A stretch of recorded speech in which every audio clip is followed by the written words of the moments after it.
Bonjour à tous, merci de nous avoir rejoints pour le débat en ligne du film Grève ou crève de Jonathan Ressigno. Donc c'est un deuxième débat. Merci beaucoup à Jonathan évidemment d'avoir accepté ce deuxième débat qui se tient dans le cadre du séminaire de l'EHESS Filmer le champ social. Donc pour discuter avec Jonathan, nous avons Monique Perrière qui est historienne du cinéma documentaire, Daniel Friedman, qui est sociologue et cinéaste, et Caterina Pasqualino, qui est anthropologue et cinéaste. Vous pourrez poser les questions soit par le biais de la petite icône Q&R qui vous permet de les poser par écrit, c'est un chat, soit en activant la petite main bleue qui est une main électronique, et à ce moment-là, je peux vous donner la parole et même éventuellement vous faire apparaître à l'image, ce qui est un petit peu plus convivial. Et bien voilà, Monique, tu peux démarrer.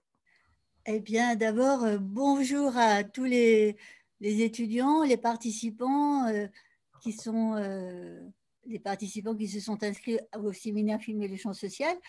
Donc, nous en connaissons certains puisqu'il y a déjà eu une séance en octobre.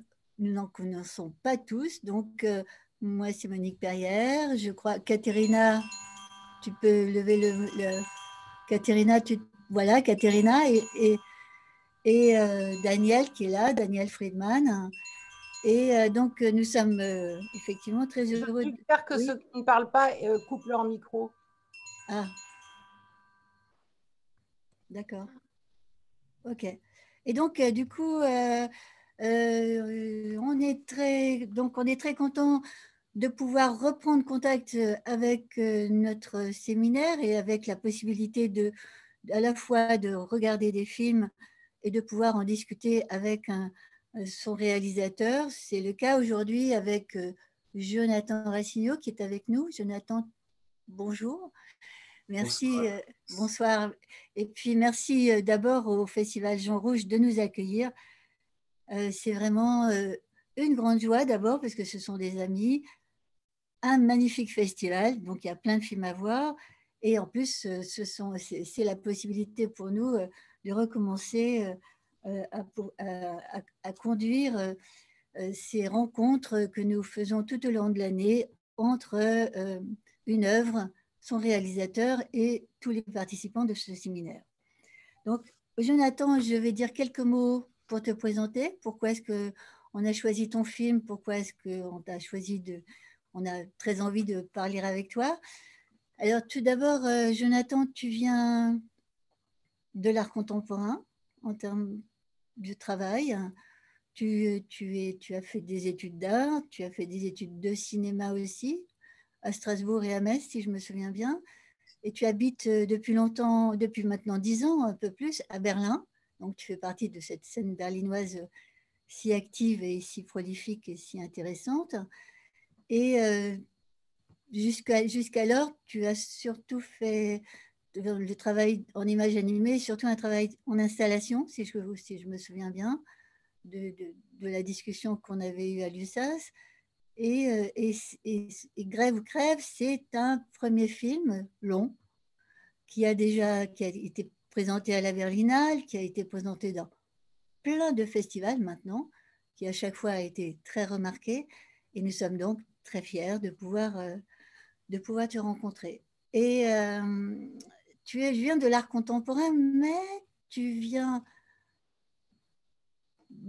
d'une petite ville qui s'appelle Forbach, et c'est là où tu prends toute ton inspiration artistique te ramène la plupart du temps sur ce territoire, sur cette ville, sur ses habitants. Tu aimes filmer les habitants de cette ville, ces lieux. Et le film qu'on va peut-être, avec lequel on va explorer un peu c'est la forme que tu nous proposes est aussi une entrée dans ce lieu, dans tous ces lieux-là. Et ce sont les lieux de ton enfance. On y voit dans le film, si je me souviens bien, il y a aussi tes parents, il y a aussi des gens que tu connais, des gens avec lesquels tu as grandi, une cité dans laquelle tu as vécu. Donc, tout ça, ce sont des lieux qui viennent nourrir profondément ce film. Et ce sont les deux sources, art contemporain et inscription, racines dans un territoire, qui font aussi toute la grande force de ce film. Alors pourquoi on va tous parler à son nom, et donc pourquoi moi j'aime le film, pourquoi j'avais vraiment envie dans cette séance de pouvoir l'explorer un peu plus précisément. J'aime le film parce que d'abord c'est un film de combat, toutes sortes de combats, mais de combats. Et ces deux combats, on ne sait pas qui gagne à la fin. On ne sait pas la fin. Mais on se bat. Tout le monde se bat. Et c'est un film où les habitants se battent, mais c'est d'abord, il y a d'abord la manière de se battre, les règles pour se battre, ce qu'il faut pour se battre, les munitions qu'il faut pour se battre, la façon dont on se prépare au combat. Et ça, c'est une force absolument assez incroyable. Et j'aime cette dimension-là. Et c'est un combat qui prend en charge toutes sortes de corps différents. Les corps des mineurs, les corps des anciens, on va dire, les corps des jeunes et les corps des ouvriers. Comment est-ce que les corps se préparent pour le combat? Et le film lui-même prend le timing d'un combat, comme s'il y avait, pendant la moitié du film, je ne sais plus, une quarantaine de minutes, on a le beat de la musique et des points qui sont là, cette préparation, cette attente du combat final. Et puis, tout à coup, la musique classique arrive. Et là, on est sur le moment très suspendu de la lutte. Et donc le film, c'est comme si le film entier était construit sur le mode du combat. Et ça, c'est une force. On est dedans, quoi. On est avec cette énergie-là. Et la deuxième des raisons pour lesquelles je suis très sensible à ce film, c'est parce que pour moi, il aborde quelque chose de très compliqué. C'est sur la forme des vies. Quelle forme prennent ces vies? Quels sont les lieux? Alors, le film traverse toutes sortes de lieux. Il traverse la rue où on manifeste, il traverse la salle de sport, il traverse la fête foraine, il traverse aussi la discothèque, il traverse, à un moment donné, on est dans un supermarché, on est aussi dans une église, on est aussi dans un musée, et enfin, on arrive à la mine. Et donc, on est comme ça dans ce périmètre complètement éclaté, mais en même temps complètement unifié par le film. Et donc, on est dans cette tension entre des lieux, des séquences très hétéroclites, comme disait Barberine tout à l'heure, très diverses, très mosaïques, on va dire. Et puis pourtant, on sent qu'on est dans une proximité, dans une forme qui s'assemble, au fur et à mesure. Et ça, c'est la forme. Et les habitants, de la même façon, aussi sont hétéroclites, entre d'un côté ces mineurs, de l'autre côté ce coach absolument incroyable, cette coach de cette femme qui coach son mari de manière un peu incroyable aussi, et ces jeunes surtout qui font le lien un peu entre tout ça et qui découvrent petit à petit cette temporalité de ces habitants qui vont d'une installation très forte dans un pays minier jusqu'à ces jeunes gens qui en fait rêvent de leur école, rêvent de leur avenir. Et donc, rien que de tout ce que je viens de dire, c'est quand même extraordinairement éclaté tout ça. Et pourtant, encore une fois, unifié comme dans un temps de théâtre, comme dans un lieu unique en fait. Et on a l'impression que c'est cette exploration de l'intensité des combats dans ces lieux uniques. Alors, ma question est un peu simple, très simple, c'est comment est-ce que tu es arrivé à rencontrer ces diverses propositions, comment est-ce que ces habitants-là sont arrivés dans ce film? Quel est ce parcours pour arriver à trouver une forme et pour pouvoir nous faire comprendre et sentir cette forme de vie, ces formes de vie? Jonathan. D'abord, merci pour cette invitation à ce séminaire. Merci à toi, Monique, à Daniel et au Festival Jean Rouge à travers Marberine que je remercie. Et merci pour cette analyse qui est à la fois très juste je me rends compte que je ne maîtrise pas vraiment tout ce qu'il y a dans ce film parce qu'il y a des choses qui sont faites aussi instinctivement et puis il n'y a pas vraiment d'analyse aussi poussée, en tout cas au moment où je filme parce que en fait, je cherche dans ce film au départ, je cherchais vraiment à réunir ces deux générations déjà. Je vais vraiment réunir les enfants de cette révolte et les gens qui avaient initié cette révolte et qui existent toujours. Et pour moi, c'était important de passer par des lieux comme le musée, cette musification qui pour moi était qui est toujours assez dingue puisqu'ils sont dans des espèces de vitrines, de musées comme ça, alors que ces gens existent, etc.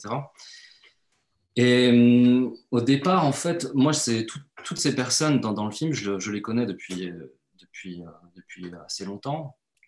Les jeunes, je les connais depuis pas mal de temps. Cassim et moi, j'ai appris à les connaître parce que j'avais déjà tourné sur les lieux. J'ai fait, comme tu disais, j'ai fait tous mes films, toutes mes créations vidéo à Forbach, dans cette région.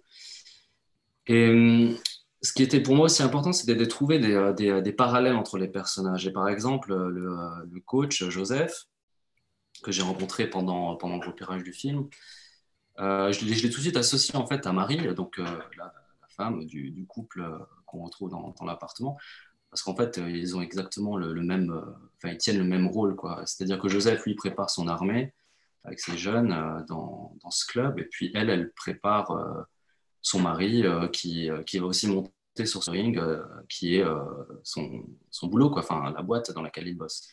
Et donc il fallait vraiment Coach. son coach, ouais. Donc ils ont tous un coach, quoi. Et puis finalement c'était pour moi aussi c'était en fait tous ces personnages se ressemblent énormément pour moi en tout cas. Et ces images de foule, c'était aussi pour moi une manière de dire bon ben en fait tous ces gens sont presque les mêmes et se battent tous, quoi. C'est-à-dire que on voit des personnes qui sont extraites de cette foule, mais finalement ils appartiennent tous à la même histoire. Et voilà, donc après, je crois que je me perds un petit peu. Est-ce que tu peux me répéter ta question? Je ne sais plus du tout. C'est en fait comment arrivent les mineurs, parce que les mineurs, tu les filmes le film commence avec une détonation et une préparation et un rangement de grenades. Dire, bon, quand même, donc il annonce la couleur très très vite, mais très vite on va aussi vers le temps passé, le temps de la lutte. Donc comment se fait cette rencontre en fait? Pour moi, en fait, ce temps de la lutte et le temps présent, en fait, c'est presque le même temps, quoi. C'est-à-dire que la lutte est permanente et elle ne s'est jamais arrêtée, en fait. C'est-à-dire que les jeunes prennent juste le relais de cette lutte qui continue pour eux d'une autre manière. C'est-à-dire que ces mineurs, à cette époque-là, ils sont tous ensemble, c'est un groupe, ils se battent ensemble, et puis ces jeunes sont finalement un peu plus seuls et ils se retrouvent dans ce club où là, ils recomposent une armée, voilà, et la boxe était géniale parce que ça permettait de faire le lien entre à la fois cette individualité de cette nouvelle société qui se présente pour ces jeunes, et puis en même temps cet esprit d'équipe voilà, on est tous ensemble, on s'entraîne ensemble pour partir ensuite après sur le ring seul face à son adversaire. Mais finalement, je voulais aussi montrer que personne n'est seul dans ce film. C'est-à-dire que même les boxeurs sur un ring, ils sont pas seuls parce que Joseph, le coach, est toujours derrière. Et puis il y a le public. Et puis oui, voilà, c'est. Et puis il y a Il y a, aussi ce. Oui. il y a une chose qui va, pour aller dans ce sens, il y a une chose qui m'a, il y a deux plans qui m'ont, sur les échos dont tu parles. Il y a quelque chose qui m'a beaucoup, beaucoup touchée, c'est à un moment donné, il y a Joseph qui soigne l'œil d'un boxeur, et à un autre moment donné, dans l'archive des mineurs, il y a un mineur qui soigne l'œil, comme si c'était exactement les mêmes gestes. Et ça, c'est très fort, mais Ça, c'était vraiment quelque chose que je cherchais aussi, c'est-à-dire que je voulais montrer ces jeunes qui sont soignés pendant cette révolte, mais en fait, c'est les mêmes qui aujourd'hui sont dans ce club et apprennent à se battre physiquement dans ce sport. Et bah, merci de l'avoir remarqué, parce que ça, pendant le montage, en fait, je me suis beaucoup posé la question comment amener ces deux plans de ce boxeur qui saigne de l'œil et puis ce mec dans la révolte, dans l'archive, qui lui aussi pleure, il saigne pas, mais son œil pleure, et puis quelqu'un lui passe un coton. Ça pourrait être la même personne, en fait. C'est-à-dire que enfin, le présent et l'archive, finalement, se rejoignent en permanence un petit peu dans ce film. Et ça fait aussi le lien à l'intérieur du film entre ces différentes parties qui sont assez... C'est vrai que le film est assez découpé, quoi. Mais ouais, très, très découpé. Mais du coup, j'essaie vraiment dans le film de rapprocher tous ces morceaux à travers des images qui les unissent, quoi, de manière vraiment visuelle, pour essayer de trouver une certaine homogénéité, quoi. Et finalement, pour montrer et pour arriver à cette espèce de montée vers le ring, quoi. C'est-à-dire que dans la construction du film, il y a une sorte de montée comme ça qui se présente jusqu'au combat final. Mais c'est aussi comme ça que ça se passe pendant un combat de boxe, c'est-à-dire qu'on est d'abord voilà, au sol, on se prépare, et à un moment donné, on monte sur le ring, quoi. Et la montée du ring, c'est quelque chose d'assez impressionnant. Et moi, quand j'ai commencé à connaître un petit peu la boxe, la montée sur le ring, c'était vraiment quelque chose de très fort. Et je voulais la montrer dans le film, et finalement, je me suis rendu compte que en fait, tout le film est une montée vers le ring. Donc, j'avais pas besoin de montrer le boxeur qui montait sur le ring. Et ça permettait vraiment d'arriver sur cette séquence finale, sur le ring. Voilà, et finalement, le film est une montée. En fait. Toute cette montée par les petits escaliers sur le ring, ben, c'est le film. Un petit peu. Et la rencontre avec ces jeunes gens, alors? La rencontre avec Cassim et moi, ben, comme je disais tout à l'heure, j'ai déjà tourné à Bérennes. J'avais déjà fait un film sur un bâtiment qui avait été démoli, la tour de Bérennes. J'avais aussi fait des ateliers vidéo avec des jeunes de la cité. Moi, je la connais très bien, gens comme ma famille qui vit là-haut, donc j'y suis très, très souvent. Et je les vois toujours, en fait. C'est des copains, quoi, hein. On n'est pas... J'ai pas du tout il n'y a pas de distance entre moi et les protagonistes du film. On est vraiment amis, quoi. C'est comme on fait un film entre amis, en fait. C'est vraiment ça, quoi. Et du coup, Cassim et moi, donc c'était il y a 5 ans maintenant. Donc je cherchais un petit peu, j'étais à la fête foraine et j'allais chercher des jeunes, quoi, un petit peu, regarder ce qui se passait. Donc je discutais avec des amis, tout ça. Et puis c'est Cassim qui est venu vers moi, qui me dit qu'il voulait faire du cinéma, etc. Et du coup, je lui ai dit, écoute, essayons, quoi, essayons. Donc pendant plusieurs mois, on se voyait, on discutait, on a fait des petits essais.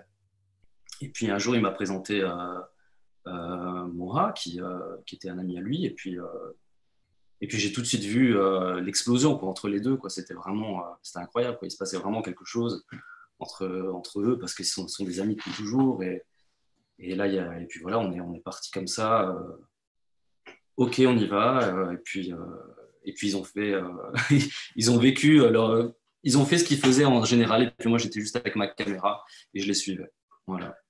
C'était vraiment, enfin, c'était une très très belle rencontre, quoi. C'était assez incroyable. Et puis ils sont géniaux, quoi. Enfin, ils sont dans le film comme ils sont vraiment dans la vie, quoi. Et pour moi, c'était très très, enfin, j'avais vraiment envie de les retrouver dans le film comme ils sont dans la vie. Ça, c'était pour moi vraiment le défi. Et je pense que quand je regarde le film aujourd'hui, j'ai l'impression de passer une soirée avec eux, quoi. Hmm. Est-ce que tu es d'accord avec le fait que tu as envie, enfin, que le film donne envie d'être proche de cette forme de vie, je veux dire, nous rapproche de ces formes de vie. Est-ce que tu le sens un peu comme ça aussi, ou c'est une intention? C'est une intention. Qu'est-ce que tu veux dire par se rapprocher de ces formes de vie? C'est-à-dire, en fait, que d'abord, on a l'impression qu'il y a beaucoup de jeux aussi dans... Ils jouent entre eux, les jeunes jouent entre eux, mais aussi le coach joue. Je veux dire, la dame coach joue. Je veux dire, et, et les mineurs sont fiers, mais parce qu'aussi ils sont en scène, ils se mettent en scène, ils se sont mis en scène dans leur violence et dans leur revendication et dans leur combat. Et donc, il y a aussi cette fierté. Est-ce que c'est quelque chose que tu as voulu montrer, cette capacité de surmonter le destin? Oui, oui, ça c'était vraiment quelque chose, c'était une intention aussi de montrer cette force qui les anime, quoi. C'est assez incroyable. Mais c'est presque quelque chose qui, pour moi, c'est pas quelque chose de particulier parce qu'ils sont comme ça et je les connais comme ça et puis je les ai toujours connus comme ça, donc je les filme tels qu'ils sont, mais j'avais vraiment aussi envie qu'ils participent aussi au film, à la création du film, c'est-à-dire que c'est vrai qu'ils jouent beaucoup, mais finalement pas tant que ça. C'est-à-dire qu'il y a une sorte de jeu, mais qui n'en est pas vraiment un. En fait. C'est assez particulier parce que, par exemple, la scène de la foire, je leur disais pratiquement rien. Je leur disais, j'aurais pas proposé grand-chose, quoi. Je savais ce qu'ils étaient capables de faire parce qu'on avait déjà on était déjà allé à la foire ensemble, on avait déjà rigolé, discuté, je voyais comment ce qu'ils faisaient avec leurs amis et tout ça. Et donc finalement, moi, je leur disais juste, bon, bah voilà, techniquement, la caméra est là, on a un point A, on va arriver à un point B, et entre-temps, proposez-moi des choses. Je comptais vachement aussi sur leur sensibilité, quoi, et je voulais pas les bloquer dans quelque chose voilà, en disant, bon, voilà, il faut que tu parles de ça, il faut que ce soit comme ça, il faut que tu rencontres telle et telle personne, que tu dises voilà, que tu parles du feu d'artifice ou je sais pas, des choses comme ça, quoi. Donc il y avait une certaine liberté, mais qui était assez contrôlée parce que je savais déjà, enfin, c'est des choses qu'on avait déjà faites ensemble. Et voilà, en gros. Je sais pas si j'ai répondu à ta question. Et, si. Puis de toute façon, il y en aura d'autres, n'est-ce pas, Daniel ou Caterina? Oui, alors, ce que moi, on m'entend là, oui? Oui, très bien, ouais. Oui, moi, je suis tout à fait, je ressens tout à fait, enfin, je suis tout à fait en accord avec ce que tu développais, Monique, mais moi, ce qui m'a beaucoup intéressé dans ce film, dans la vision que j'ai de ce film, c'est que ce film, il arrive par le travail filmique, par l'image, par les paroles, par le mouvement, par la vie qui se manifeste dans ce film, il arrive à penser, et à mettre. Il traduit finalement des choses très importantes, on pourrait dire des concepts de la sociologie et de l'ethnologie. Par exemple, la mine a disparu, le bassin minier n'existe plus. Et donc les jeunes que l'on voit, qui sont les enfants ou les cousins des parents, des grands-parents mineurs, on ne peut pas dire qu'ils reproduisent, au sens de Bourdieu. Ils ne reproduisent pas, mais il y a une transmission. Et le film montre cette transmission au sens où, eh bien, ils font de la boxe, par exemple. Et finalement, c'est un sport de combat. Et on y retrouve, là, d'une manière un peu métaphorique aussi, ce qu'il peut y avoir dans les manifestations qu'on voit dans le film à différents moments. Et c'est comme si il y avait une forme de transmission intergénérationnelle. C'est ce que tu as voulu faire, d'ailleurs, dans le film, Jonathan. Cette transmission et qui est aussi une transformation. Et Et alors, effectivement, on pourrait appeler, ce film m'a rappelé le film sur Bourdieu, La sociologie est un sport de combat. Là, j'avais envie d'intituler, dans ma vision, ce film, La vie, entre parenthèses, de la classe ouvrière, en tout cas, ou des mineurs à Forbach, est un sport de combat. Les grèves, les jeunes qui, eux, font vraiment un sport de combat, ils ne seront pas mineurs, puisque, bon, les mines n'existent plus, mais ils pensent à leur avenir, ils l'évoquent dans leurs balades, dans leurs promenades. Et finalement, à travers ce qui me paraît très intéressant dans ce film, c'est qu'à travers cette transformation, cette absence de reproduction, mais cette transmission, le film est aussi un film d'initiation. C'est un film qui met en scène l'initiation de ces jeunes par le coach et aussi de ce vieil ouvrier par sa femme. Elle est son coach, tout comme Joseph est le coach et l'entraîneur des jeunes. Et elle est le coach et l'entraîneur de son mari. Elle a une personnalité incroyable, tout comme le boxeur. Et donc, je trouve que ce film, il arrive à penser cinématographiquement des concepts très importants de la sociologie, transmission, de l'ethnologie, initiation. Et je trouve que ça, c'est extrêmement réussi. Et c'est ce qui m'a beaucoup, beaucoup intéressé dans ce film. Par ailleurs, bon, les vues de cette ville de Forbach, la nuit qui est morte, et la fumée qui sort des manifestations, la fumée parfois dans les chambres aussi, introduit une atmosphère très particulière dans le film. Et voilà, il y a cette espèce on arrive à une espèce de fresque intergénérationnelle et une fresque aussi entre les silences, les bruits, les manifs, les grenades lacrymogènes. Et puis aussi transmission parce que les jeunes vont dans le musée de la mine, hein, où ils entrent en contact avec le passé de cette ville de Forbach, du bassin houiller lorrain. Il y a le casque des mineurs aussi que l'on voit avec dessus inscrit toutes les manifs, les batailles, etc., les grèves. Et je pense que le film y dresse une espèce de tableau, de fresque dans le temps, à travers les générations, de ce qui s'est joué. Et il pose la question de que deviendront-ils, hein, ces jeunes, etc., à partir de ce passé, de ce qu'ils arrivent à intégrer de ce passé et de la manière dont ils l'interprètent peut-être, ou en tout cas dont ils le considèrent, ils se l'incorporent, ils vont dans la mine, ils descendent dans la mine par le musée, et donc il y a ce travail d'aller-retour dans le temps, hein, qui est aussi extrêmement, je trouve, très, très pertinent. Voilà. Bien, en fait, moi, la question de la transmission, elle était vraiment essentielle dans le film. C'est-à-dire que le film part quand même au départ d'une non-transmission. C'est-à-dire que cette histoire des révoltes, elle n'a jamais été vraiment transmise, hein, dans la ville, enfin à travers le musée en tout cas, des choses très, on va dire, officielles. Mais pour moi, il y avait quand même cette importance de parler de la non-transmission et de montrer qu'à travers, que même s'il n'y avait pas cette transmission à travers ce musée officiel, elle existait quand même, cette transmission. C'est-à-dire qu'il y a quelque chose qui se transmet malgré tout. Ce sens du combat, il a jamais disparu. Et il y a une volonté aussi des habitants de transmettre cette force. Parce que ce mineur qui fait ce musée chez lui tout seul, qui a récolté tous ces objets il y a 20 ans, en prévision de faire un musée sur ces révoltes, il savait déjà que personne n'en parlerait dans 20 ans. C'est-à-dire qu'il avait déjà ce sentiment que cette histoire-là allait disparaître si lui n'en parlait pas. Et ces archives-là, c'est des archives que très peu de personnes ont vues. D'ailleurs, elles sont pour la plupart inédites, mais c'est vrai que même les gens dans la ville n'étaient pas vraiment au courant de ce qui s'était passé pendant ces révoltes.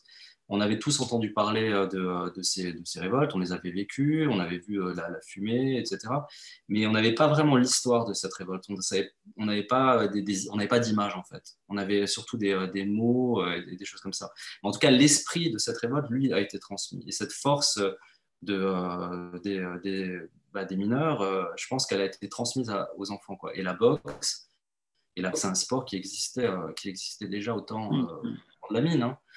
Et d'ailleurs, Joseph, non, mais en tout cas, Toumi, qui est son acolyte, qu'on voit dans le film au moment où il y a cette séquence de ring, lui était un ancien mineur qui a participé à ces révoltes. Donc, il y a vraiment un lien entre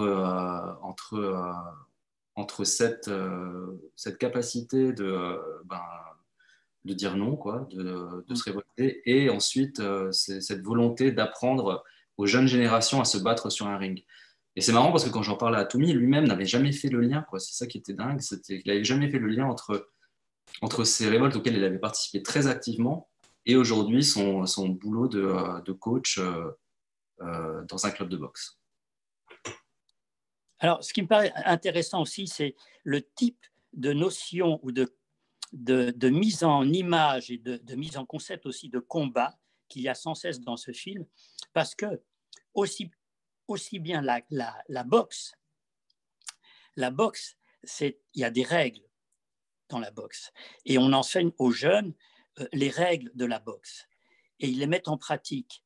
Et de même, ce qui est intéressant, c'est que là aussi, quand on fait le parallèle avec les manifestations, il y a aussi des règles, puisqu'à un certain moment, un des mineurs qui était très militant, il dit bon, j'ai eu envie même de prendre mon 22 long rifle, hein, mais je ne l'ai pas fait parce que sinon c'est le chaos, c'est l'anarchie. C'est-à-dire que cette lutte de classe, lutte aussi du sport de combat, ça a des règles et ça ne doit pas non plus déboucher sur une guerre ou sur un chaos. Il y a comme une espèce de... Et d'ailleurs aussi dans ce que l'épouse essaie de transmettre à son mari, elle lui enseigne, en somme, et il y a un jeu de rôle, elle joue son rôle, elle joue le rôle du patron. C'est-à-dire que ce film, il est subtil au sens où il montre dans quel espace tout cela s'inscrit. Dans un espace de lutte sociale, dans un espace de lutte aussi de lutte sportive, d'art martial, mais en même temps, c'est pas la guerre, c'est pas le chaos, c'est pas la guerre civile, c'est pas l'anarchie. Il y a des règles, il y a des extrémités où on ne va pas aller, parce que là, on tomberait dans autre chose. Et donc, le film, implicitement, c'est jamais dit, c'est un film, hein, c'est pas un essai sociologique, mais le film montre de manière subtile ce jeu social, qui est aussi un jeu de lutte, d'affrontement, de rapport de force, de confrontation, hein, où, à la limite, c'est un peu comme une chorégraphie, hein, la boxe aussi, hein, c'est comme de la danse. Et la manif aussi, on avance, on recule. Hein.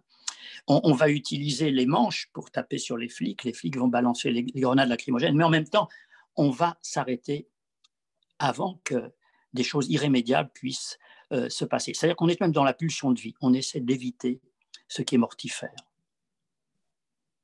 Et ça, je trouve ça très, très intéressant quand on y réfléchit. C'est en voyant le film plusieurs fois. J'espère que les participants du séminaire, les étudiants, l'ont vu le film, hein, pour que notre discussion ait un impact.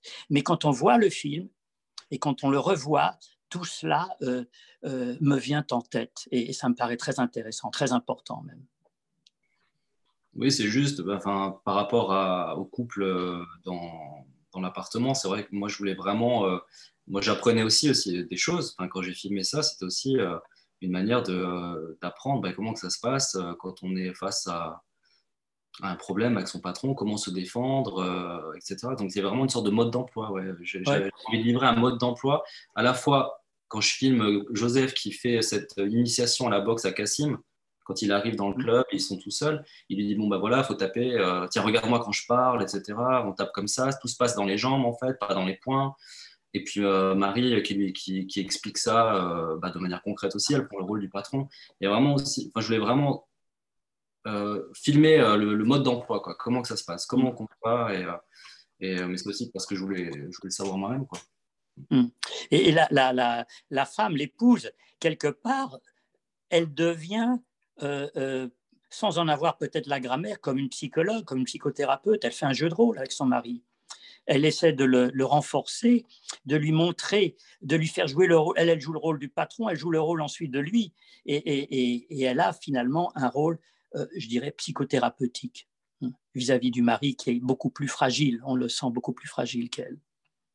Ouais, complètement. Et puis, mais c'est vrai que ça, c'est très visible dans le film, parce qu'à un moment donné, on voit vraiment le mari qui est désarçonné, parce qu'il ne sait même plus où il est, il ne sait plus s'il est dans son rôle de patron, parce qu'il est assis à la place du patron, elle fait l'ouvrier qui se bat, et puis après, il change de place. Donc lui, tout est remis en question, en fait. Et du coup, c'est comme ça qu'il apprend, en fait, il prend du recul, quoi. Il arrive à prendre du recul et il comprend que il peut y aller, quoi. Ça y est, il est prêt, il peut aller se battre. Mhm. Elle lui enseigne sa boxe à lui, ce qu'il devrait apprendre, comment il devrait arriver à se servir de sa parole, hein, de soi-même, ce qu'il n'arrive pas à faire. Il patauge, il est un peu dans la choucroute. Et elle lui donne une méthode. Hein. Elle joue un rôle vraiment très pédagogique. C'est un film très pédagogique, d'ailleurs, je trouve, aussi bien la boxe que ce qu'elle fait, elle. Et pédagogie des luttes sociales, des luttes dans la vie. Ça ne concerne pas seulement Forbach, ça nous concerne tous, quel que soit le métier qu'on exerce. Très utile. C'est ça, ouais. C'est très utile pour n'importe qui, enfin, j'espère en tout cas. Ouais. Je pense qu'on est tous amenés, je ne sais plus si je l'avais déjà dit, mais on est tous amenés à un moment donné à se confronter à quelqu'un avec qui on n'est pas d'accord. Et comment gérer, quoi, comment gérer ça. Enfin, c'est pas des choses qui s'apprennent forcément à l'école. Je pense que ça s'apprend comme dans la vie, quoi. À travers ses parents, à travers des amis, à travers l'expérience. Ouais. Peut-être que Katerina voudrait prendre la parole. Non. Oui. Je voudrais aussi souligner peut-être l'ambiguïté du dispositif et un sujet qui quelque part reste flottant et au moins jusqu'à un certain point dans les films. Et c'est ce qui les rend très étranges au début. Je voudrais parler du début peut-être, parce que si on commence à voir les films, je crois qu'il y a tout de suite des scènes des casses, des grèves de 95, et puis il y a un contre-coup des scènes très statiques de la ville aujourd'hui, de Forbach, et des places isolées comme seulement le confinement peut nous avoir habitués à voir ça, avec cette musique, ces sifflements un peu constants, égal, angoissants. Et puis, tout de suite, la sortie d'une fumée. La sortie de cette fumée que finalement sera un peu les protagonistes, un des protagonistes du film qui fera les liens entre les époques, entre les personnages, parce qu'on les revoit dans toutes ces formes, mis en scène de façon extraordinaire. En fait, on voit très bien que vous venez du côté de l'art contemporain, parce que cette fumée qui d'abord est tout simplement dans les rues comme ça, et on comprend, et puis est mise en scène. À un moment donné, il n'y a plus de rue, il y a un noir et il y a la fumée. Et donc, il y a aussi une atmosphère de fiction que tout de suite se met en scène. Et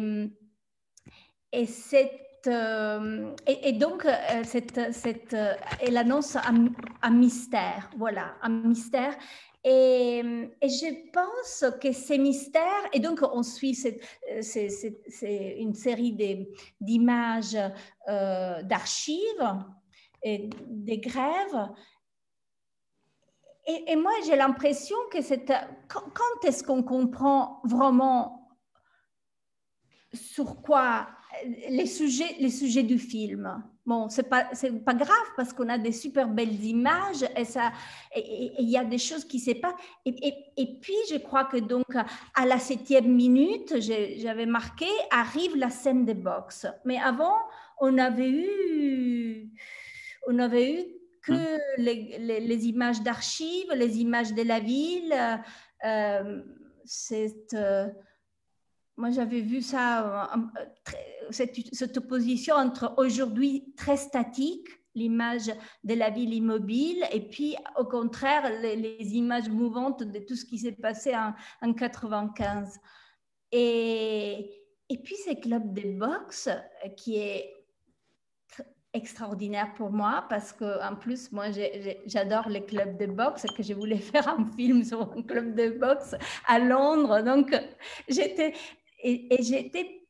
vraiment surprise de voir comment vous avez filmé les boxeurs ou ceux qui s'entraînent et en choisissant parfois seulement des détails, des points de détail qui rendent tellement bien les choses. Je crois que c'est vraiment le goût de quelqu'un qui vient de l'art contemporain encore. Et aussi les scènes que vous avez filmées dans la foire. Dans la foire avec les deux garçons, il y en a, c'est vraiment un peu magistral, c'est vraiment beau, les dialogues qui surgissent après de rien, comme s'ils étaient nulle part. Parce que une chose, je voudrais dire qu'au début, et à plusieurs reprises, à nouveau dans les films, les premiers 7 minutes, effectivement, on ne sait pas où on est. Et les places peuvent être n'importe où. Finalement, les films veulent dire ça. Je crois que c'est important que ça puisse être partout, justement. Et puis, cette histoire de la boxe, c'est évidemment... Parce que les sujets, justement, les sujets, les personnages sont... il y a une ambiguïté dans les films, mais c'est dans le sens positif que je l'ai dit.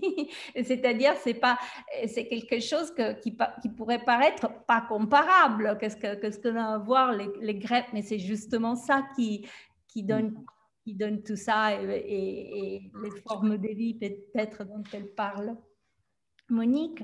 Et donc, et cette école de ces clubs de boxe où il y a la lutte, où il y a la force, où il y a la violence, mais il y a aussi le travail, une forme d'humilité, de respect. C'est l'école de tout ça. Et puis aussi, c'est aussi tout de suite, on voit quelqu'un qui appelle Mohamed. Et tout de suite, bon, moi, évidemment, j'ai pensé à Mohamed Ali, et donc le roi de la boxe. Et le roi de la boxe, ce n'était pas que le roi de la boxe, c'était aussi le roi du combat pour les droits des Noirs. Et c'est quelqu'un qui a même changé son nom pour... il s'appelait X comme Malcolm X, c'était super important. Donc, et donc,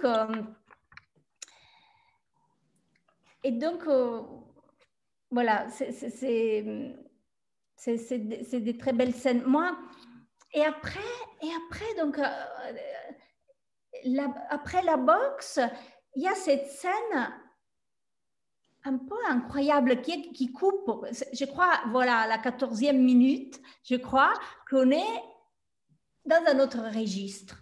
On est dans un registre d'aujourd'hui avec des gens âgés qui, tout d'un coup, ça a l'air d'un film beaucoup plus documentaire, beaucoup plus... Donc, eux, ils expliquent,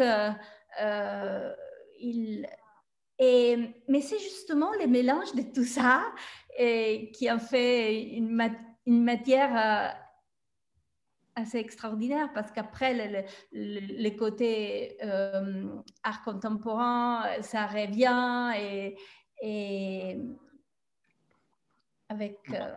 oui. Mais moi, j'étais curieuse par rapport à ces couples-là, ces couples... j'aimerais savoir, c'est une question très, très spécifique, mais comment vous les avez rencontrés, comment vous avez décidé que ce dialogue-là, qui est super fort, et que tout d'un coup, vous avez décidé de les reprendre longuement, parce que je crois que c'est une très longue séquence. Et oui, ça se répond très bien avec la boxe, c'est sûr. Mais donc, je suis curieuse par rapport à ces couples-là, à qu'est-ce qu'ils viennent faire et s'il est venu après ou si c'était quand il s'est présenté dans... Voilà, c'est une première question. J'en ai plusieurs. En tout cas, merci pour tout ce que tu viens de dire, Katharina, parce que c'est des choses très justes. Là, je reviens sur, par exemple, le fait qu'on ne sache pas vraiment où on est. Parce que c'est vrai que dans le film, je dis absolument pas qu'on est à Forbach. C'est jamais marqué nulle part. Et ça, pour moi, c'était important de complètement effacer. Pour le coup, j'ai effacé le nom de la ville. On ne sait pas où on est. Bon, on le devine un petit peu, l'accent des gens, etc. Donc, c'est pas caché, mais j'essayais de ne pas montrer tout de suite où on est. Et c'est vrai que pendant la première demi-heure du film, on est un petit peu, on va dire, entre guillemets, perdu, parce que bon, voilà, les choses se construisent au fur et à mesure, et on ne sait pas très bien qui est-ce qu'on suit, et puis voilà, tout se lit au fur et à mesure.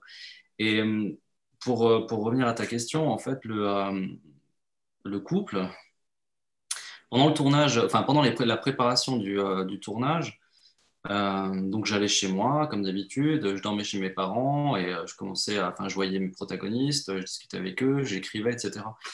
Et en fait, je me suis rendu compte parce que quand je rentrais chez moi, je voyais ce couple parler de ce problème. Parce qu'en fait, ce couple-là, c'est mes parents.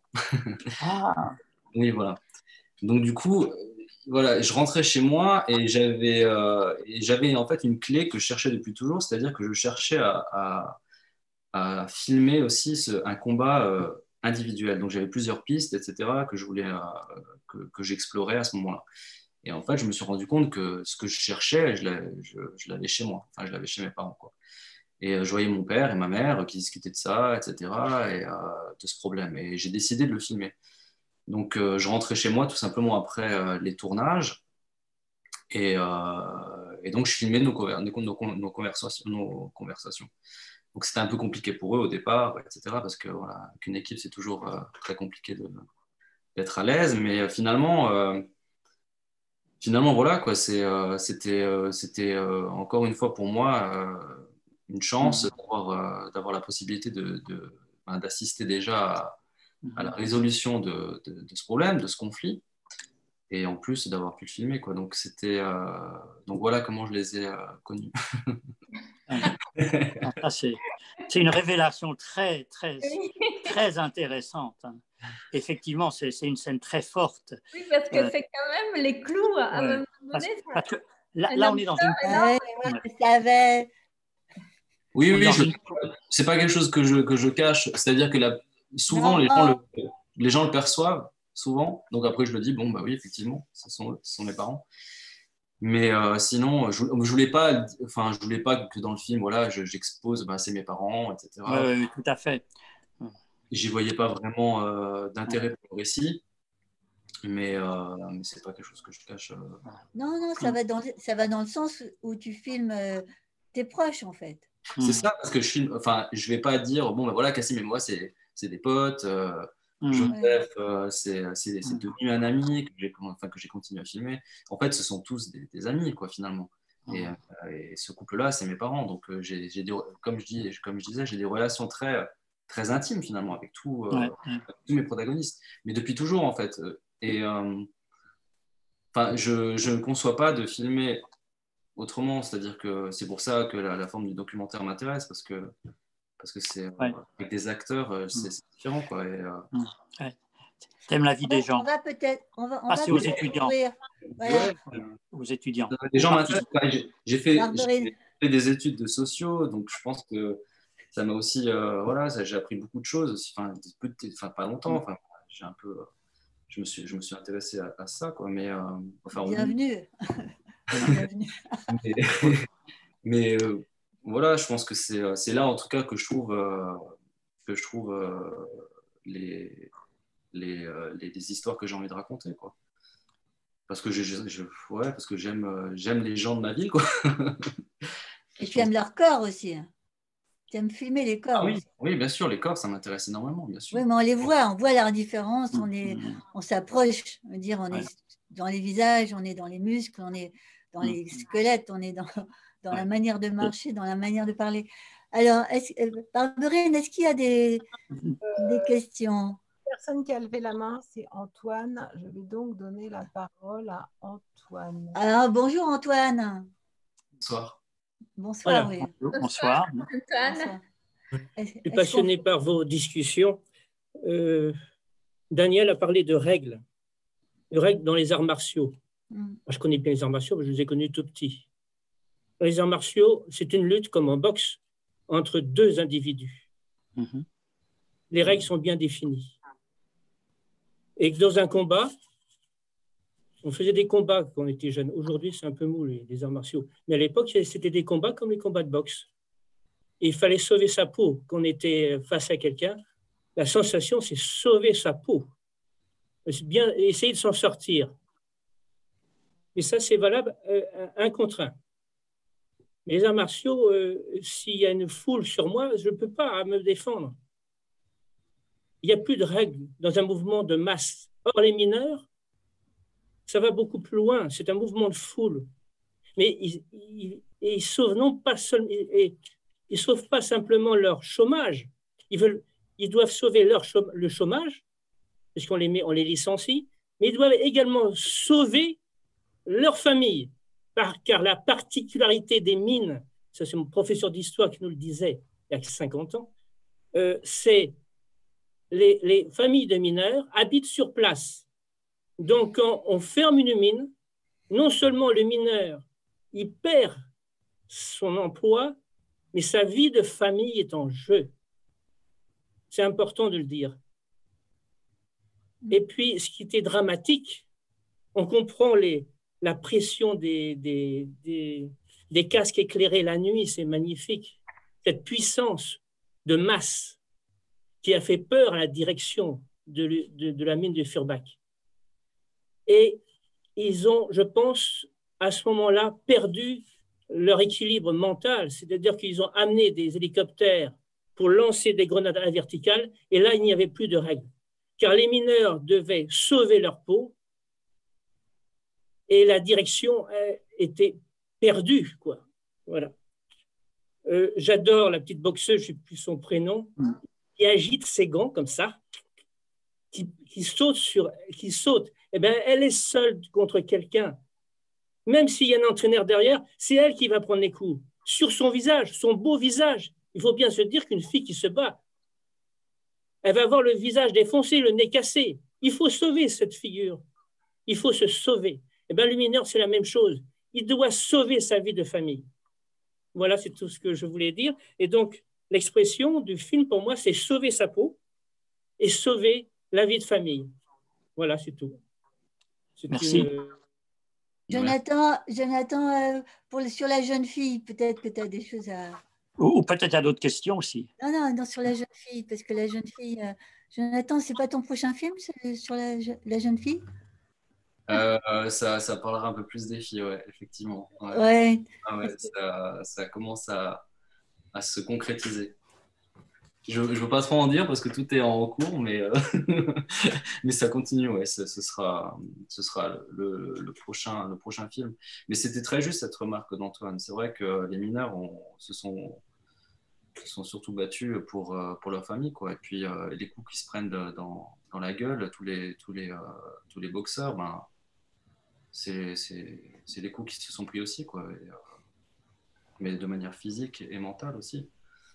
Et ils ont gagné, enfin, c'est quand même un combat qu'ils ont gagné. Ils ont réussi à... Oui, finalement, peut-être ils ont gagné parce qu'à ce moment-là, ce n'était pas une grève, c'était presque une émeute. Quelque chose s'est passé de très, très grave à un moment donné. Et c'est justement, c'est où la limite, c'est où il faut dépasser l'interdit pour que ça puisse marcher. Parce que c'est pas... Et là, c'est une vraie question. Ouais, c'est vraiment, c'était soit ils se battent, soit ils meurent.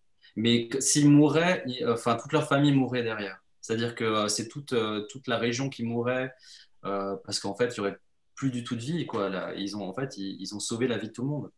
Ils ont sauvé la vie, leur propre vie, la vie de leur famille, la vie des gens de la région. Peut-être que moi, je ne serais même pas là en train de vous parler si c'était pas battu. Et je pense que c'est le cas. Je pense que c'est le cas parce que tout simplement, ça nous a permis de continuer, enfin, de ne pas être dans la même situation que dans les mines du Nord, par exemple. dans les mines du Nord, ils n'ont pas du tout eu comment dire, cette retraite, quoi, cette retraite qui leur a permis de continuer à faire vivre la région, d'avoir un certain pouvoir d'achat, etc., quoi. Je pense que le pire est à venir, une fois que les mineurs ne seront plus là, parce que bon, voilà, la vie va suivre son cours et disparaîtront obligatoirement un jour. Et je pense que là, vraiment, on va avoir les répercussions de la fermeture des mines. Mais jusqu'à présent, la région de Forbach tient le coup grâce à cette révolte. Donc, ils ont sauvé toute une région. Cette retraite à 80%, c'est seulement en Lorraine? C'est uniquement en Lorraine. C'est uniquement en Lorraine que ça a été, qu'ils ont gagné ce statut. Ouais. Par exemple, dans le Nord, qui a fermé beaucoup plus tôt. Au-delà des limites, en fait. Il faut dépasser ces limites. Il faut vraiment dépasser la boxe, les dit. Oui. C'est ça, ouais. C'est exactement ça. Ouais. Si pas dépasser ces limites-là, je pense que ce soir, j'en parlerai pas. Peut-être. Je sais pas. J'ai trouvé une notation filmique extrêmement subtile et forte. C'est quand tu filmes très très bien la sueur des jeunes boxeurs. On voit leur visage en sueur.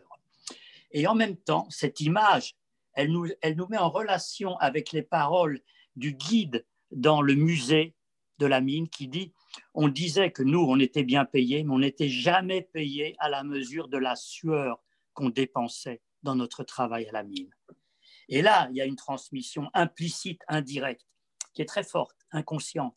Quasiment. Oui, c'est vrai. Ouais, c'est vrai. C'est très très juste et je l'avais pas relevé. Je l'avais pas relevé ce lien entre cette sueur dont il parle et la sueur des mineurs. Mais c'est vrai que moi j'avais vraiment cette sensation du corps, quoi, du corps qui est en jeu, quoi, qui est vraiment toujours en jeu, qui est au centre du combat finalement. Est-ce qu'il y a une question d'un participant du séminaire, une autre question, avant qu'on soit obligé de terminer? Moi, j'ai encore des questions. Ah, d'accord. C'est parce qu'il y a l'heure qui avance, c'est ça? Je les incite à lever la main et à envoyer leurs questions. Ouais. Oui. Moi, ce que je voudrais, Jonathan, je voudrais qu'on revienne à cette archive absolument incroyable de cette manifestation filmée et comment ça a été possible. C'est une archive rare. Comment est-ce qu'elle est arrivée dans tes mains et qu'est-ce que tu penses pouvoir en faire? Comment tu as travaillé avec elle, voilà. Ces archives, j'ai eu la chance de les découvrir il y a à peu près 10 ans. C'est-à-dire que j'avais fait la rencontre d'un ancien mineur avec qui j'ai discuté et puis qui m'a révélé en fait sa passion pour le cinéma dans un premier temps. Donc on avait plein de choses à se dire et puis après il m'a dit qu'il filmait plein de choses, des vacances, il faisait des films, il voyageait dans le monde entier, il en faisait des films, etc. Et au fur et à mesure, il m'a un peu révélé l'existence de ces archives de révolte et qu'il avait encore avec lui, dont il était propriétaire, gardien. Et donc, j'ai tout de suite montré mon intérêt pour cette histoire, puisque ça m'intéresse aussi, ces révoltes-là, de manière personnelle. Je les avais vécues, mais j'étais très jeune, mais je les avais quand même vécues et je voulais les voir, quoi. Par curiosité déjà dans un premier temps. Et au fur et à mesure, nos liens se sont tissés et puis c'est devenu un ami. Et un jour, il m'a dit, bah, écoute, viens me voir. Parce que comme tous les mineurs, enfin pas comme tous les mineurs, mais comme beaucoup de mineurs, ils sont partis de la région pour descendre vers le sud, pour se réchauffer un petit peu, pour quitter un peu la Lorraine. Et puis donc je suis allé le rejoindre chez lui et il m'a donné toutes ses archives, des dizaines d'heures que j'ai longtemps regardées. Et que j'ai choisi déjà de travailler. Enfin, j'ai choisi de travailler avec pour ce film-là, mais en tout cas, je continue. Des dizaines d'heures. Une dizaine, ouais, à peu près, un peu plus d'une dizaine, ouais. Donc, je continue à les regarder, à penser ces archives, et je pense qu'il y aura un travail qui sera fait par rapport à ces archives-là. Mais comme je suis quelqu'un qui est assez lent, du coup, ça prend du temps. Mais j'ai vraiment envie de travailler avec ces archives pour un travail un peu plus différent, quoi. Mais là, j'avais vraiment envie de les montrer. C'est-à-dire, pour moi, c'était très important de les montrer, mais aussi de les expliquer un petit peu. parce que je me sentais, moi, un peu, je sais pas, je me sentais pas légitime de les avoir pour moi, de les travailler comme un artiste, comme ça. Et j'avais vraiment envie de les transmettre, en fait, aux habitants de ma ville, mais aussi aux autres. Mais dans un premier temps, aux habitants de ma ville, pour leur dire, bon, bah, regardez ce que j'ai trouvé, c'est notre histoire. Il faut que vous voyez, quoi. Faut que vous voyez ça, quoi. Donc, ça, c'était vraiment ma première envie, quoi. C'était de dire, regardez ce que j'ai trouvé. Enfin, moi, je suis fille de mineurs et je les reçois comme une mémoire collective, hein, pas une mémoire spécifique, en fait, vraiment. Oui, c'est ça. Oui, après, c'est enfin, je pense que ça parle à tous ceux qui ont plus ou moins été liés à ces histoires sociales, à ces luttes sociales. Mais en tout cas, dans un premier temps, c'était vraiment pour dire aux habitants de ma ville, pour dire, regardez ce que j'ai trouvé, c'est dingue, enfin, c'est notre histoire. On n'a jamais vu ça dans notre musée, on n'en a jamais parlé. Il y a vraiment cette envie de transmettre, quoi, c'est ça. Et puis après, maintenant, avec le recul, Et ces archives, ce sont des archives vidéo sonores ou bien tu as refait le son derrière? Comment tu as travaillé? Elles sont toutes sonores. Elles sont toutes sonores. Toutes les archives sont sonores. Donc, moi, j'ai pas beaucoup retravaillé le son. Soit j'enlevais le son, soit je le gardais. Mais j'ai pas. Ou alors, soit si maintenant il y avait des explosions et qu'on les entendait pas très bien, on appuyait un peu certaines choses ou quoi. Mais j'ai pas refait. J'ai pas refait de bande son dessus, quoi. Et de manière générale, comment tu as travaillé le son, justement? Le son, la musique, qu'est-ce qui a composé? Alors, le travail sonore, pour les archives, c'est incroyable qu'ils ne soient pas exposés dans les musées. C'est incroyable, oui et non. Bon, le musée, c'est un musée officiel qui a été. Ah oui, mais quand même. Qui est il très risque bien, quelque chose. Le musée, il est très bien, mais il a été construit par les patrons. Enfin, c'est-à-dire que c'est l'entreprise qui a construit ce musée. Ensuite, il est devenu musée de France. Oui, mais c'est fou quand même. Oui, c'est fou. Bah, moi, Pensez ça, parce que ce n'est pas seulement une grève, c'est une grève qui a amené à faire que certains droits aient pu être... D'un autre côté, on peut penser qu'il y a un risque pour les gens qui pourraient être reconnus aussi. Il y en avait un maintenant plus trop, et puis bon, on ne reconnaît même pas les gens. Je crois que c'est quand même quelque chose c'est une petite bataille à mener, que quelques images de ces 10 heures soient montrées dans ces musées-là. C'est pas un détail. Oui, c'est sûr, c'est pas un détail. Et puis surtout, en dehors des archives, le mot grève n'existe pas dans le musée. Le mot lutte sociale, syndicat, ces mots-là n'existent pas du tout dans le musée. C'est-à-dire qu'à aucun moment on c'est trouve vraiment incroyable.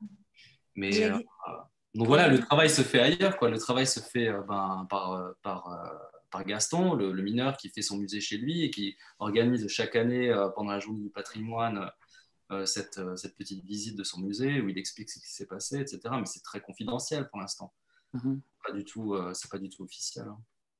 Et alors, pour revenir au son, justement, parce que quand le film commence avec une détonation de grenade, quelque chose comme ça, et donc on est sur le sifflement d'une grenade qui explose, et donc on part sur le son, le film s'ouvre là-dessus. Alors, comment est-ce que tu as construit cette en fait, le travail sonore a été très, très long. C'est-à-dire que il y a vraiment un très très gros travail sur le son. On a par exemple le son de ce sifflement, j'ai vraiment cherché à trouver quelque chose qui en fait, pour tout dire, c'est que j'ai utilisé un mégaphone, en fait, les mégaphones qu'ils utilisaient pendant les manifestations, et donc j'ai joué avec ça pour en faire avec les Larsen, etc., pour trouver ces sifflements comme ça qui arrivent dans la ville, parce que ces sifflements-là, je les entendais aussi, moi, c'était aussi par rapport à des souvenirs que j'avais, quoi.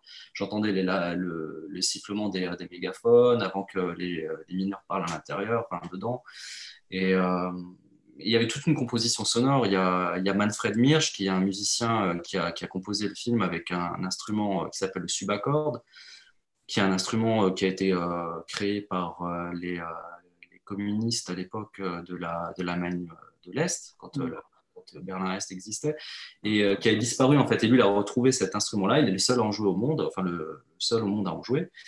Et donc, lui, les luttes sociales, ça m'intéressait. Et puis, je lui ai tout de suite proposé de travailler sur le film. Donc il a commencé à travailler sur sur des choses très...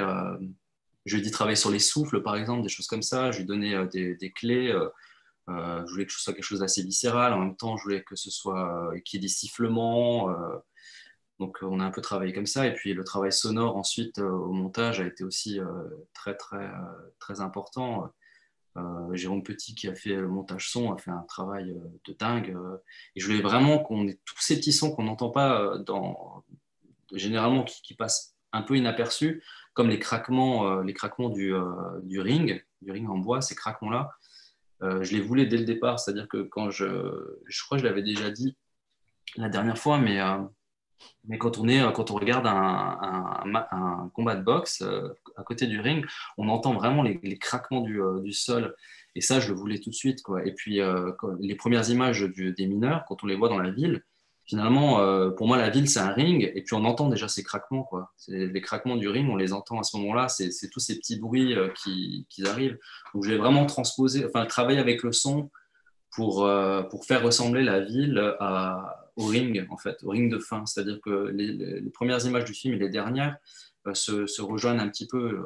Ça commence par une explosion et ça termine aussi par une sorte d'explosion, c'est-à-dire le pied de la boxeuse qui, quand elle prend appui sur le ring pour partir, et puis le film se coupe tout de suite après, mais ce son-là, pour moi, c'est une explosion, quoi. C'est-à-dire que, et d'ailleurs, à ce moment-là, le coach, Joseph, il dit feu.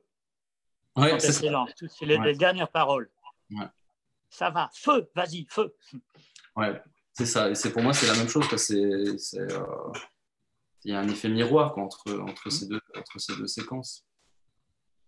Et entre-temps, le film est allé vers la mine. Hein. C'est-à-dire, on va vers un lieu et on y va à travers des séquences, comme disait très bien Katerina, hétéroclites les unes aux autres, très peu hétérogènes les unes aux autres. Mais justement, ce que je trouve important dans ce montage, et je ne sais pas qui a fait le montage, c'est qu'en fait, chaque séquence, c'est un peu comme une installation, c'est-à-dire on pourrait être sur plusieurs écrans et il y aurait tout ça qui se passerait en même temps, les scènes de chaque lieu, de chaque endroit, de chaque bloc d'habitants. Et du coup, il y a un effet qui existe assez rarement dans un film un peu plus linéaire souvent, et qui a un effet d'égalité entre les séquences, comme si tous ces lieux-là s'égalent les uns aux autres, ne sont pas plus ni moins importants, ni plus ni moins dans le temps les uns que les autres. Ils ne sont même pas superposés, ils cohabitent dans un sens comme si tout à coup on passe d'un noir à l'autre. C'est une virgule en fait. C'est comme un poème avec des virgules.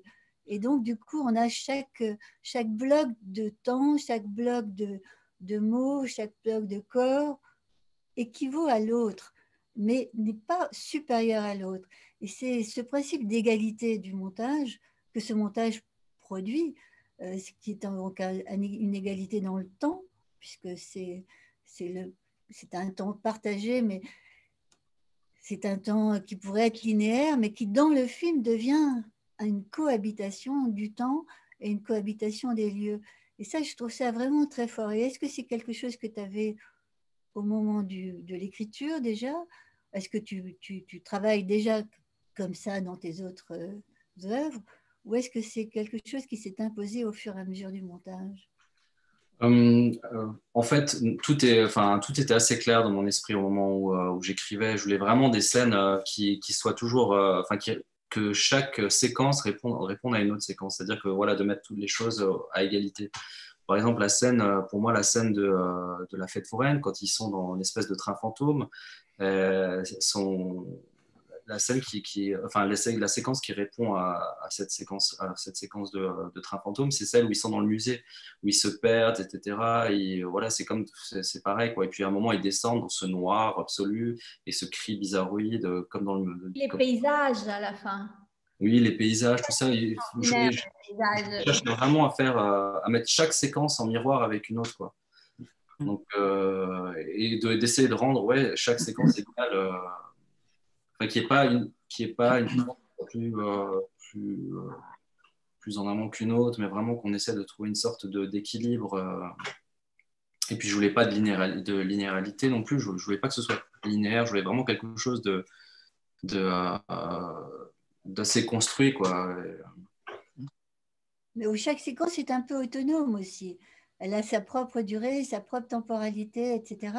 Et c'est pour ça que ça donne ce côté, on passe de là à là, de là à là, et on se dit, et puis tout à coup arrive quelqu'un qui donne un sous-titre. C'est-à-dire, après, il y a le mineur qui commence à dire, bah si, en fin de compte, des images que l'on a vues, on fait tout de suite le rapport, et ben ce sont des images d'une grève. Il y a ta mère, donc il y a l'épouse qui arrive, qui dit mais il faut se battre, et donc on comprend le pourquoi de la séquence de boxe qui devient moins autonome, moins hors sol, et qui tout à coup s'ancre. Et on a l'impression comme ça que le film, il ancre chaque séquence un peu plus profondément dans les racines, et les racines nous emmènent au fond de la mine, somme toute. Oui, il y a vraiment, enfin, j'ai vraiment essayé de faire une sorte de parcours dans le film, c'est-à-dire qu'on va d'abord à la surface, et puis d'un coup on descend vraiment dans la mine, et puis la séquence d'après, ils sont au-dessus, quoi. Ils voient l'environnement, ils voient le leur paysage quoi. qui gagne tout, qui est un paysage spectral, non? Fantasmatique. Enfin, ouais, qui ressemble aussi à un champ de bataille, c'est-à-dire que c'est un terril, et en fait le terril est très tout est gondolé comme ça ressemble presque à un champ de bataille qu'on peut encore retrouver aujourd'hui à Verdun ou ailleurs. Ça ressemble vachement à ça, quoi. Mais c'est vrai que je voulais pas du tout, je voulais vraiment que le film se construise au fur et à mesure. Je voulais pas je voulais pas tout donner, c'est-à-dire que la première demi-heure est quand même assez difficile entre guillemets, parce qu'on sait pas vraiment où on est, on sait pas de quoi on parle vraiment. Les choses se tissent au fur et à mesure, et ça c'était vraiment une discussion. C'est des discussions qu'on avait, avec Jérôme qui a fait le montage image, mais aussi avec mon producteur, hein, tout simplement. On discutait et on se disait ouais, mais attends, mais est-ce qu'on va vraiment comprendre où tu vas en venir? Enfin, j'essaie vraiment de voilà quoi, qu'on rentre dans le film, mais que chaque spectateur participe à la construction du récit, quoi. C'est-à-dire que bon, voilà, je comprends que le film, qu'il fasse les liens entre ces différentes parties, quoi, ces séquences qui sont autonomes. Mais voilà, c'était une sorte de co-construction. Oui, c'est une parole qui rebondit. Ouais. Je pense qu'il va falloir, les amis, qu'on quitte la mine à regret, mais l'heure passe, il est 9h15. Il y avait une question de Savannah, je ne sais pas si on l'a. D'accord. Si, une dernière question d'étudiant et on arrête là. Donc, Savannah remercie Jonathan. Elle a adoré le film. Elle aimerait revenir sur sa démarche de filmer ses proches. On sent qu'il y a une retenue émotionnelle pour les personnages qui sont filmés. Est-ce que vous pensez que cette distance est due à la présence de l'équipe? Bonne question. Alors, non, je crois pas. Je crois que, de mon point de vue, en tout cas, je les ai toujours sentis très à l'aise, et j'ai jamais essayé. Et si ça marchait pas, je le gardais pas de toute façon. Donc, s'il y a une retenue qui est ressentie, c'est peut-être, je sais pas. J'ai pas eu l'impression qu'il y avait, j'ai pas senti de retenue en tout cas chez eux quand je les filmais. Peut-être que c'est quelque chose que je vois pas. Moi, ce que je perçois, c'est pas une retenue, mais c'est le jeu, en fait. C'est-à-dire, en fait, je dis que la caméra est là. C'est peut-être la traduction de cette question. Je ne sais pas, je n'oserais pas m'avancer par rapport à Savannah. Mais donc, du coup, je suis en train de jouer.